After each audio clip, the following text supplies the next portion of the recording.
All right, let's do one more. Article 32, the order and discipline of the church.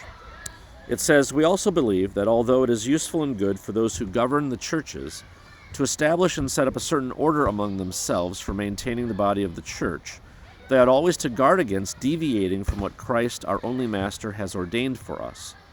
Therefore, we reject all human innovations and all laws imposed on us in our worship of God, which bind and force our consciences in any way. So we accept only what is proper to maintain harmony and unity and to keep all in obedience to God. To that end, excommunication, with all it involves, according to the Word of God, is required." All right, 3 quick things here.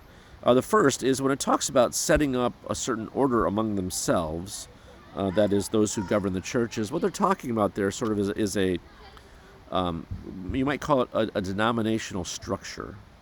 Okay, that's how we would refer to it in the CRC, because we have offices in the denominational structure that aren't pastors, elders, and deacons, and yet the church has determined that it's helpful to do the work of the church by having these offices perform certain functions. So there's some latitude that the confession gives the church for doing this kind of thing, but it makes the point that we must not in any way deviate from what Christ, our only Master, has ordained for us.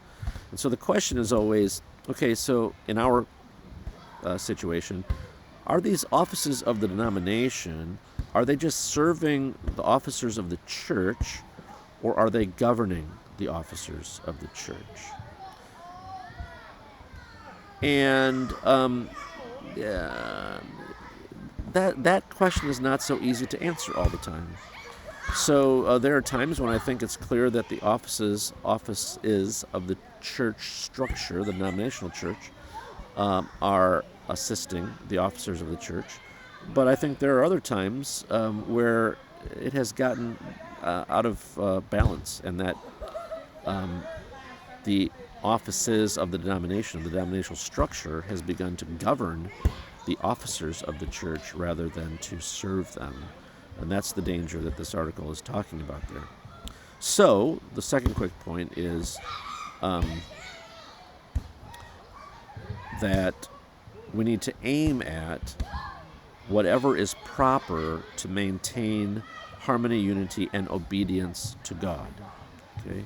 So that would be largely supporting the offices of the church, the officers of the church, the ordained officers of the church, and doing their work well, giving them the tools that they need, the assistance that they need to do their work well, without beginning to force them to do things in a certain way that isn't prescribed by the Word of God. And that's what it's talking about here. That imposing laws on us in our worship of God, which bind and force our consciences in any way. So that is the ongoing danger.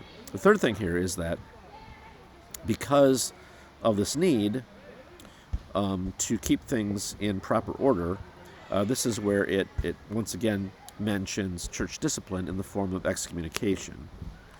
That from time to time, in order to continue to keep the church where it needs to be, excommunication will be required as the Word of God teaches us.